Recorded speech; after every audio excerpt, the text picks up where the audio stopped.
بسم اللہ الرحمن الرحیم۔ السلام علیکم۔ کپتان کی پوری ٹیم پی ٹی ایم کے باؤنسر کا مقابلہ کرنے میں ناکام ہو گئی۔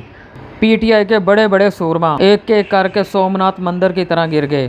یہ بھی حقیقت ہے کہ تمام پی ٹی آئی کے نمائندوں کو ڈنڈے کے زور پر پارٹی چھوڑنے پر مجبور کیا گیا۔ پی ٹی آئی کو توڑنے کے لیے ہر قسم کا تشدد اور ہر قسم کی انتقامی سیاسی کارروائی کی گئی۔ سیاسی انتقامی کارروائی نے اس قدر زور پکڑا ہوا ہے کہ پی ٹی آئی کے مقابلے میں جہانگیر ترین جیسے شخص کو بنانے کے لیے آگے لایا جا رہا ہے اور ایک کٹ پتلی پارٹی، کمزور پارٹی بنانے کے لیے کوشش کی جا رہی ہے۔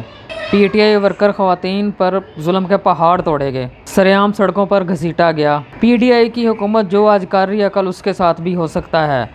پی ٹی آئی کو چھوڑ کر جانے والے بہت سے ایسے بھی ہیں جو پہلے ہی تین پارٹیاں بدل چکے ہیں، مطلب لوٹا کریسی کی سیاست کرتے آ رہے ہیں۔ پیپلز پارٹی ہو یا نون لیگ ہو، ایم کیو ایم ہو یا تحریک انصاف ہو، پاکستان کی عوام کو ان پارٹیوں نے اتنا سبق دے دیا ہے کہ کسی بھی لوٹے کو ووٹ دیتے وقت عوام 100 دفعہ سوچے گی۔ عوام اس دفعہ اسی نمائندہ کا انتخاب کریں گے جس کا وہ حقدار ہے اور اسی کو ووٹ دیں گے جس کے لیے وہ اہل ہے۔